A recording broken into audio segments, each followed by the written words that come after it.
Genesis chapter 39. Joseph and Potiphar's wife. Now Joseph had been taken down to Egypt. Potiphar, an Egyptian who was one of Pharaoh's officials, the captain of the guard, bought him from the Ishmaelites who had taken him there. The Lord was with Joseph, so that he prospered, and he lived in the house of his Egyptian master. When his master saw that the Lord was with him, and that the Lord gave him success in everything he did, Joseph found favor in his eyes and became his attendant. Potiphar put him in charge of his household, and he entrusted to his care everything he owned. From the time he put him in charge of his household and of all that he owned, the Lord blessed the household of the Egyptian because of Joseph. The blessing of the Lord was on everything Potiphar had, both in the house and in the field. So Potiphar left everything he had in Joseph's care. With Joseph in charge, he did not concern himself with anything except the food he ate. Now Joseph was well built and handsome, and after a while, his master's wife took notice of Joseph and said,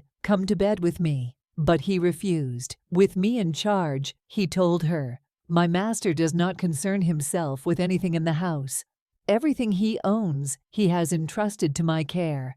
No one is greater in this house than I am. My master has withheld nothing from me except you, because you are his wife.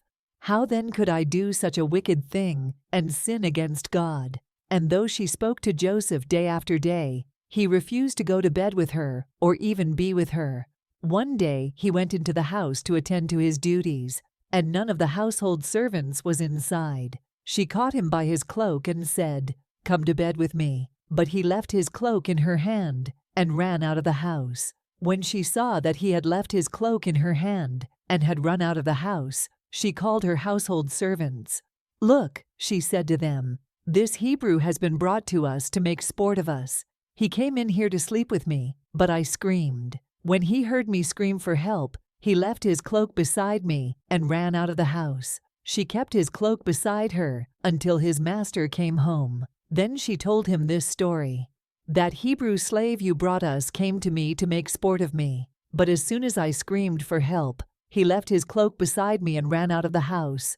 When his master heard the story, his wife told him, saying, "This is how your slave treated me." He burned with anger. Joseph's master took him and put him in prison, the place where the king's prisoners were confined. But while Joseph was there in the prison, the Lord was with him. He showed him kindness and granted him favor in the eyes of the prison warden. So the warden put Joseph in charge of all those held in the prison, and he was made responsible for all that was done there. The warden paid no attention to anything under Joseph's care, because the Lord was with Joseph and gave him success in whatever he did.